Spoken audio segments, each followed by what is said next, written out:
Thank you, Helen. Pardon the piece of paper. I was hoping to get word perfect on this last night, but I kind of got distracted by a TV programme about a couple of Cajun snake wranglers trying to castrate a bear. It actually wasn't that boring. How can you make that boring? But they made it boring. But one of the things that it did remind me was that when people and animals encounter each other, the outcomes are sometimes a bit unpredictable.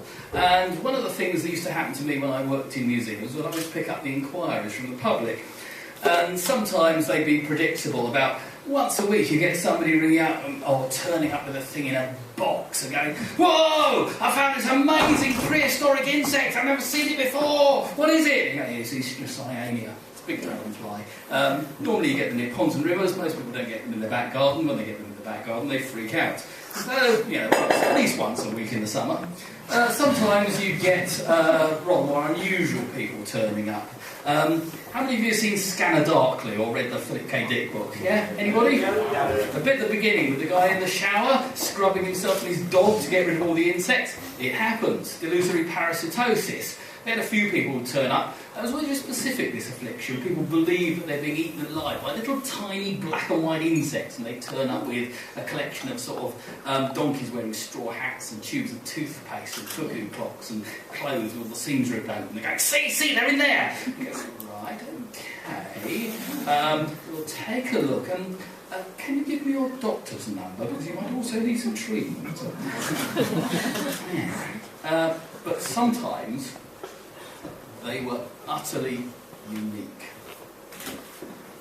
I think the ultimate in unique was the Guinea Pig Lady.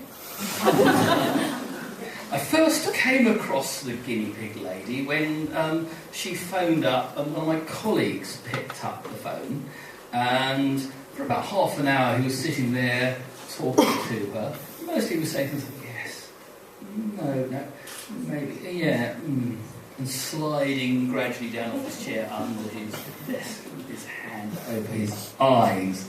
And he remained under his desk with just his legs sticking out for the rest of the phone call. And when he emerged, I said, "What's all that about?" And he said, "Next time you can speak to her." It turned out that the person on the other end of the phone was a lady in her 60s who lived in rural Norfolk in a big and slightly decaying house. She sort of lived with her cousin. I say sort of, because he didn't actually live in the house.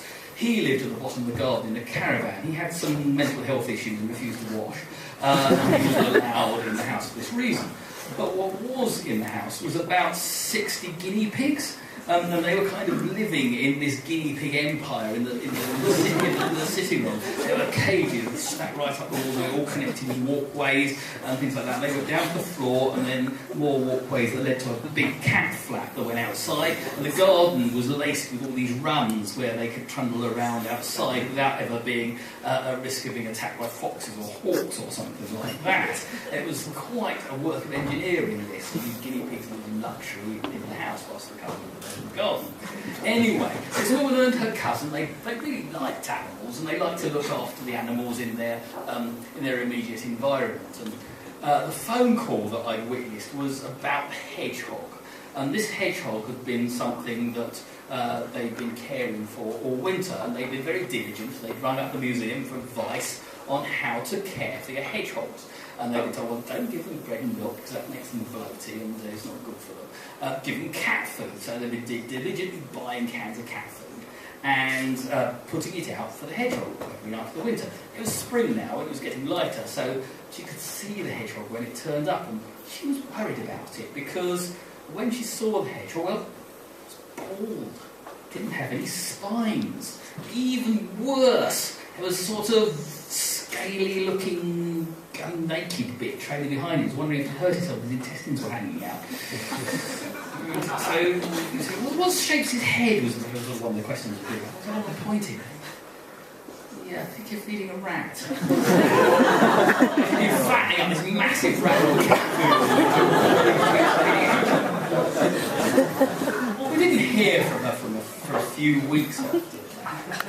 But next time she rang, I did get the phone call. And I was like, right, okay. and it was about frogs. And I got this long story about the family of frogs that lived in a garden. They lived in domestic bliss in the pond. There was Mr. Hoppity and Mrs. Hoppity and the 3 little Hoppities who all lived together in the garden pond. Now, her cousin had been trying to grow potatoes, and he'd got the potato plants and they'd been sort of sprouting away. He tried to dig up and see what he'd actually grown. Unfortunately, he got lots of foliage on top, but the potatoes was tiny little marble-sized ones, and he was incandescent with rage at this. So he got a really powerful garden hose, and he hosed all these failed potatoes out of the ground. In the meantime, whilst he was doing this, he also managed to crucify Mr. Hoppity against the wire netting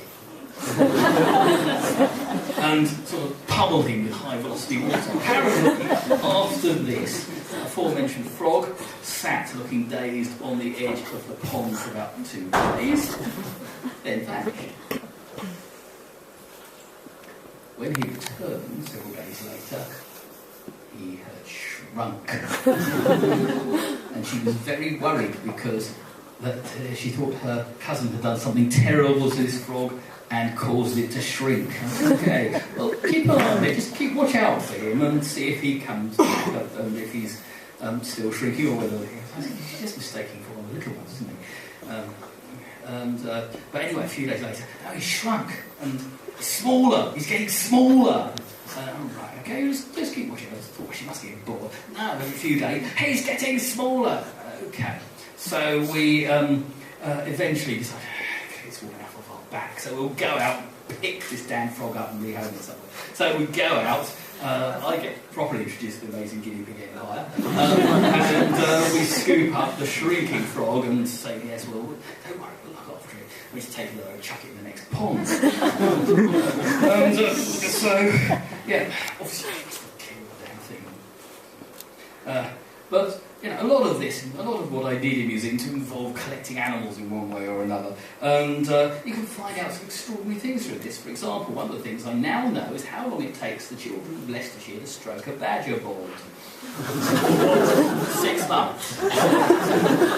One of the things that the museum they used to do was it used to have handling sessions for things, and you know, so people would come in and find our wildlife, and the centrepiece of the handling session was a stuffed badger, and the children would stroke the badger. 6 months in, badger got stroked bald. So, what the taxidermist and naturalist department really needed was a steady supply of dead badgers. So I became his badger supplier. Because, I mean, in the past, I used to spend quite a lot of time when I was working in Suffolk museums reading the records of early 20th century naturalists, and they'd say things like, I was on the road to Southwold and I saw a really interesting nightjar jar up a tree. I killed it with my buggy whip for a closer look. You can get away with that sort of thing then. Okay, these days you can probably gas your badgers, but that's not quite acceptable. But if you do that, they have to then dig them out. It's a right pain, and also it doesn't make you that popular with the school children. So we've got the best source of dead badgers, reliably, is Roadkill. Now, I lived in Leicester and I worked at Snibston Discovery Park, which is in Colville. I mean, you don't want to actually live in Colville. The address was Snibston Discovery Park, the Dumps, Colville. That's the actual road name. It lives up to its name. But I used to drive about 12 miles from Leicester to Colville through the countryside on fairly busy roads. So the taxidermist worked out that was pretty cool, handling dead animals. And travelled the road regularly, so I would spot any fresh roadkill. This was great. So he issued me with a bin bag and a shovel, instructions to look out for dead badgers, try and not get any badly dented. So every morning I'd be driving out going, fox, hedgehog, hedgehog, hedgehog, hedgehog, badger! Over. Oh, his head squash. Yeah. And then hedgehog, hedgehog, hedgehog. Yeah, fresh badger! You jump out, shovel it into a bin bag, sling it in the boot, and then take it down to the naturalist department on the way home. And I did that for about 3 years, and I kept him in a nice supply of badgers, and he'd stick the spare ones in the freezer and so on. After about 3 years, you've been very helpful for me with all these badgers, feel I should give you something in return. And he said, you like all this kind of weird shit, don't you? Weird shit, yeah, like to the 40 times and all that. And he said, oh, you might like this. And he fished out one of these. That is the Holy Aubergine of Leicester.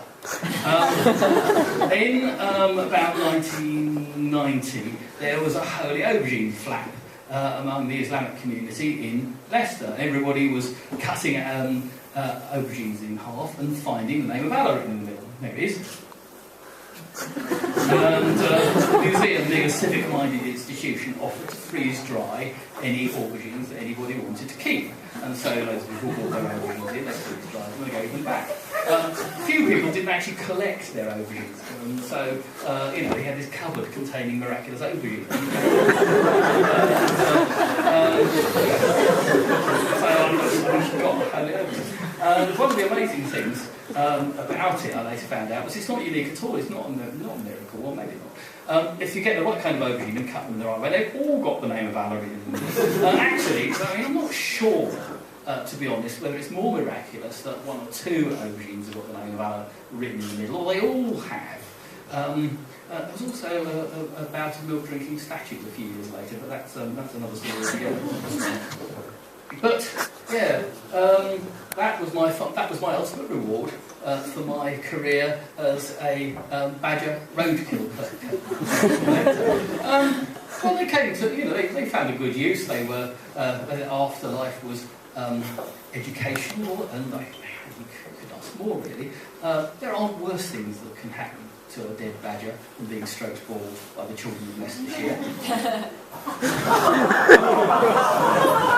That is the badgerine. A theremin built into a stuffed badger. Thank you very much.